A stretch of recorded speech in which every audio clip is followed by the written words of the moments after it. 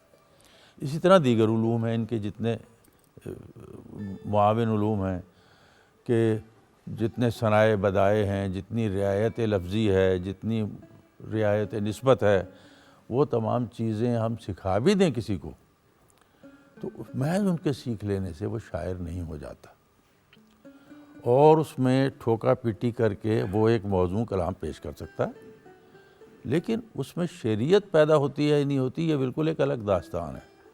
جس طرح ایک جسم کے تمام اعضاء جوڑ لینے کے باوجود بھی آپ اس میں جان ڈالنے پر قادر نہیں ہوتے.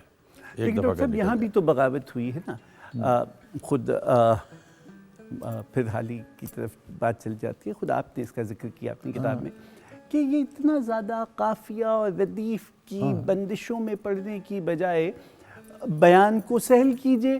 اور اس میں انہوں نے اگزامپل بھی دی کہ بلینک ورس آ رہی ہیں اب مغرب میں، اور پھر ہم نے دیکھا کہ بعد میں ہمارے ہاں آزاد نظم، نثری نظم وہ سلسلہ شروع ہوا.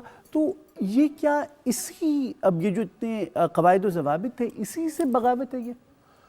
نہیں دیکھیے، یعنی چاہے بلینک ورس ہو چاہے فری ورس ہو، یہ کہنا غلط ہے کہ اس میں آہنگ یا وزن نہیں ہوتا.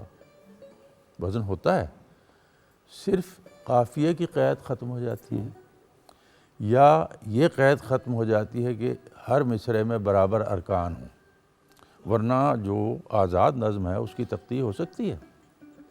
صرف اس کے اندر آپ اس کے ارکان کی تعداد کسی مصرعے میں گھٹا دیتے ہیں، کسی مصرعے میں بڑھا دیتے ہیں، وہ باقاعدہ ایک بحر میں ہوتی ہے اگر وہ اچھی آزاد نظم ہے.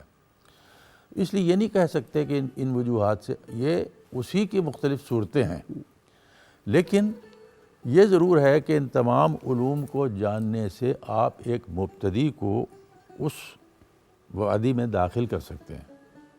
اب اس میں اگر اندر کچھ صلاحیت ہے تو وہ ہوگا. دیکھیے اصلاح سخن کیا چیز ہے. اساتذہ نے اصلاح کی ہے اپنے شاگردوں کی، بیشتر اصلاح تو لفظی ہوتی ہے کہ یہاں اس لفظ میں اگر آپ محبت کی جگہ چاہ رکھ دیں تو چونکہ آگے یوسف کا لفظ آ رہا ہے تو یہ زیادہ مناسبت ہو جائے گی کہ چاہے یوسف، اور چاہ کا مطلب محبت بھی ہے. تو اس طرح کی مناسبتیں اساتذہ کاٹ کے اس کو ٹھیک کرتے ہیں. یہ اتنی اہم نہیں ہے. بعض اوقات ایسا ہوتا ہے کہ استاد کوئی لفظ کاٹ کر دوسرا لفظ رکھتا ہے اور اس لفظ میں ایک کریٹو کیفیت ہوتی ہے. مثال کے طور پر دیکھیے, یہ باتیں بحث بات کرنے سے شاید ابلاغ نہ ہو اس کا. مولانا علی نے ایک شعر کہا اور مرزا غالب کو دکھایا. عمر شاید نہ کرے آج وفا, سامنا ہے شب تنہائی کا. واہ. اب یعنی اس میں شب تنہائی کی کڑا ہونا, طویل ہونا, کہ شاید زندگی گزر جائے گی اور یہ نہیں گزرے گی. بہت اچھا شعر ہے. غالب نے صرف ایک لفظ بدل دیا, کہا سامنا ہے کہ بجائے کہیں کاٹنا ہے شب تنہائی کا. واہ. اچھا, اب آپ دیکھیے کہ اس شعر میں ایک کریٹو جمپ آ گیا ہے. جی. یعنی پہلے تو صرف آپ اس کے روبرو تھے تنہائی جی. کے, اب تنہائی ایک کالے پہاڑ کی طرح آپ کے سامنے کھڑی ہے, اور کاٹنے کے لفظ میں بسر کرنا اور گزارنا بھی ایک مفہوم ہے, اور کاٹنا باقاعدہ تیشہ لے کر ایک پہاڑ کو کاٹنا بھی ہے, جیسے فرہاد نے کاٹا بے ستوں کو اور ناکام ہو گیا. اس لیے عمر شاید نہ کرے آج وفا, کاٹنا ہے شب تنہائی کا. اس کے اندر جو کیفیت ہے وہ سامنا میں نہیں ہے. تو یہ جو اصلاحیں ہوتی ہیں باریک, یا مثلا جو میر مونس تھے, انہوں نے میر انیس کو اپنا شعر دکھایا کہ نہ تڑپنے کی اجازت ہے نہ فریاد کی ہے, یوں ہی مر جاؤں یہ مرضی میرے صیاد کی ہے. تو انہوں نے یوں ہی کو ہٹا دیا اور کہا گھٹ کے مر جاؤں یہ مرضی میرے صیاد کی. واہ. اب اس میں نہ تڑپنے دیتا ہے نہ فریاد کرنے دیتا ہے, تو جو گھٹن پیدا ہوتی ہے وہ یوں ہی کا لفظ ایسا زائد سا لگ رہا تھا, صرف اس ایک لفظ کو بدل دینے سے کہیں پہنچ گیا. کہا جاتا ہے کہ فیض صاحب نے جب غزل لکھی تھی تو انہوں نے کہا تھا سارا جہان تیری محبت میں ہار کے, وہ جا رہا ہے کوئی شب غم گزار کے. تو صوفی تبسم صاحب نے کہا تھا سارا کی جگہ دونوں جہان کر دیا. اب اس سے شعر کہیں سے کہیں پہنچ گیا. یہ جو سید نذیر نیازی علامہ اقبال کے پاس بہت بیٹھتے تھے, میری بھی ان سے ملاقات ہوئی اور انہوں نے مجھے خود یہ واقعہ سنایا. ارمغان حجاز کے آغاز میں انہوں نے عزت بخاری کا ایک فارسی شعر لکھا ہے. تو انہوں نے کہا کہ جب انہوں نے یہ شعر لکھا تھا تو اصل شعر یوں تھا, ادب گاہیست در زیر زمیں از عرش نازک تر. یعنی نعت کا شعر ہے کہ زیر زمیں ایک ایسی ادب گاہ ہے جو عرش سے بھی جو ہے نازک تر ہے. نفس گم کردہ می آیت جنید و بایزید جا, یہاں آتے ہوئے بڑے بڑے اولیاء کی جو ہے وہ ان کا دم پھول جاتا ہے. اچھا, تو انہوں نے کہا کہ میں لکھتے لکھتے رک گیا. تو علامہ نے پوچھا کیا بات ہے؟ تو میں نے کہا جی یہ شعر عزت بخاری کا آپ نے کوٹ کیا ہے, لیکن یہ مجھے کچھ ذرا اس میں کچھ کھٹک سی محسوس ہوتی ہے. انہوں نے کہا پڑھو. تو جب پڑھا تو کہنے لگے, یعنی میں نے کہا یہ در زیر زمین میں مجھے کچھ گرانی ہوتی ہے. تو انہوں نے کہا کہ زیر آسماں کر دو, ادب گاہیست زیر آسماں از عرش نازک تر. آپ یقین کیجئے کہ انہوں نے اس کی لفظی مناسبت کا اتنا خیال نہیں کیا جتنا اس شعر کی کیفیت کا خیال کیا, اور اس میں جو پہلو نکلتا تھا. تو یہ واقعی یہاں یہ زمین سے آسمان پہ چلا گیا. واہ. تو ایک لفظ کے بدل دینے سے بعض اوقات اپنے شاگرد کو وہ اتنا کچھ سکھا دیتے ہیں کہ کہاں سے کس طرح شعر آگے بڑھتا ہے اور لفظوں کا در و بست کیا چیز ہے. یہ سب چیزیں ریاضت تو مانگتی ہیں. ریاضت آغاز میں کی جاتی ہے, ٹیلنٹ آپ کا اپنا ہوتا ہے.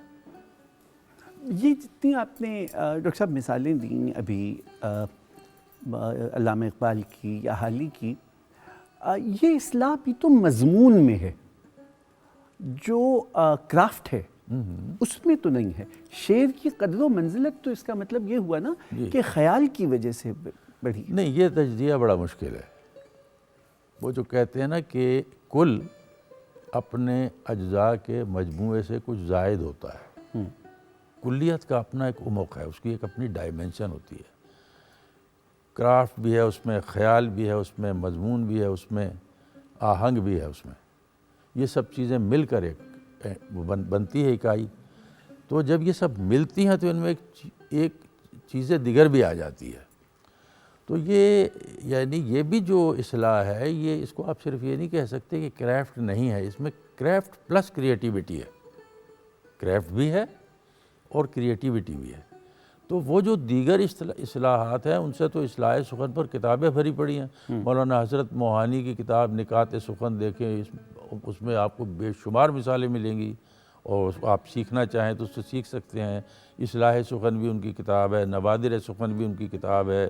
اصلاح سخن کی تاریخ پر لوگوں نے ریسرچ کی ہے, کس کس شاعر کے کس کلام پر استاد نے کیا اصلاح دی, تو اس سے سیکھ سکتے ہیں آپ کریفٹ کو. لیکن جو کریٹیو ایلیمنٹ ہے وہ آپ کا استاد کی اگر کریٹیوٹی کہیں کسی اس پر, تو اب یہ سامنا کی جگہ کاٹنا لگا دینے سے جو تبدیلی پیدا ہوئی ہے, یہ صرف کرافٹ سے نہیں آتی. اچھا, یہ تو اردو کا پرچہ بے ہو گیا. اب ذرا ہم آتے ہیں جو اردو کے حالات حاضرہ ہیں, جو شعر کی سماجیات ہیں. ایک مشاعرے کا شعر ہے جی, اور وہ خاص مشاعرے کے لیے لکھا جاتا ہے, اور ایک کتاب کا شعر ہے جس کی مشاعرے میں کوئی اہمیت نہیں ہے, اور غالب کو ہم دیکھ چکے ہیں کہ جو ان کے ساتھ ہوا. یہ مشاعرے کا شعر کیا ہوتا ہے کہ جس پہ داد ملتی ہے؟ کیا بسد معافی اس کو پاپولزم کے زمرے میں رکھا جائے گا یا عامیانہ کے زمرے میں؟ دیکھیے بات یہ ہے, مشاعرے کا جو ادارہ ہے اس میں چند خوبیاں بھی ہیں, لیکن وہاں پر بہت لطیف اور بہت بلند شعر کی داد حاصل نہیں کی جا سکتی. مشاعرے میں اچھے شعراء بھی اپنا بہترین کلام نہیں پڑھتے. اچھا, اس کی وجہ یہ ہوتی ہے کہ وہاں تو جو ایک لمحہ موجود میں ہٹ کرنے والی چیز ہو, 2 اور 2 4 کی طرح, وہ وہاں پر اس کی قدر و قیمت زیادہ ہوتی ہے. پھر اس کے ساتھ ان کی پرفارمنس شامل ہوتی ہے. جی اچھا, وہ جیسے میں نے کہا کہ میوزک ایک الگ آرٹ ہے, اداکاری ایک الگ آرٹ ہے. وہ مشاعرے میں جو چیز زیادہ کامیاب ہوتی ہے اس میں شعر سے ہٹ کر ان کی پڑھنے کا انداز, ان کی ادائیگی, ایک حد تک اداکاری بھی شامل ہوتی ہے. یعنی اب یہ ہماری تاریخ سخن میں بھی آپ دیکھ لیں, کئی لوگوں کے بارے میں یہ کہ ان کے ہاں پڑھنے ہی کا وہ تھا. مثلا میر سوز, یہ انہوں نے لکھا ہے محمد حسین آزاد نے آب حیات میں, کہ وہ جب پڑھتے تھے تو وہ مثلا انہوں نے کہا کہ اے مارے سیاہ زلف سچ کہہ, بتلا دے دل جہاں چھپا ہو. اور وہ کہتے تھے یہ پڑھتے ہوئے یوں کر کے یوں ہاتھ چلاتے تھے. تو پھر انہوں نے کہا کہ کنڈلی تلے دیکھیو نہ ہووے, کاٹا نہ حفی تیرا برا ہو. تو کہتے جب یہ کہتے تھے تو وہ انہوں نے اچانک جیسے انگلی میں سانپ نے ڈس لیا ہے, اور یوں کر کے جو وہ لوٹ جاتے تھے تو لوگ اٹھ کھڑے ہوتے تھے ان کو مدد دینے کے لیے کہ شاید واقعی کاٹ لیا سانپ. اچھا, ہمارے قریبی زمانے میں تو ان کو نہیں سن سکا, خلیل نفیسی صاحب تھے, ان کے ہاں بھی یہ تھا کہ ان کے پڑھنے کا انداز ایسا تھا جو کیپچر کرتا تھا سامعین کو. اس کا شعر کی معیار سے کوئی ضروری تعلق نہیں ہے. آپ یہ بھی نہیں کہہ سکتے کہ معیاری شعر مشاعرے میں کامیاب نہیں ہوتا, وہ بھی ہو سکتا ہے, لیکن زیادہ تر یہی ہوتا ہے کہ اب اگر غالب کے بلند شعر مشاعرے میں پڑھے جائیں تو وہ ان کو لوگ اتنی تیزی سے وصول نہیں کر سکتے, کیونکہ لوگوں کے ذہن کی کوتاہی ہوتی ہے. دیکھیے بڑے شعر میں تو بہت دور کی آہٹ بھی ہوتی ہے. غالب کو اگر ہم عظیم شاعر مانتے ہیں تو وہ صرف ان کے کریفٹ کی وجہ سے نہیں مانتے, ان کے تخیل کی وجہ سے مانتے ہیں. ان کو خود بھی شاید ان چیزوں کا کوئی ادراک جس کو کہتے ہیں وہ نہیں تھا, لیکن احساس تھا. مثال کے طور پر دیکھیے ایک شعر میرے ذہن میں آ رہا ہے, ان کا ایک شعر ہے, ذرا مشکل شعر ہے, کہ ہیں زوال آمادہ اجزا آفرینش کے تمام, مہر گردوں ہے چراغ رہ گزارے بادیاں. اچھا, اب اس میں انہوں نے کیا کہا ہے کہ تمام کائنات کی ہر چیز جو ہے اس کے اجزاء زوال آمادہ ہیں, ایک بجھتی ہوئی یونیورس ہے یہ.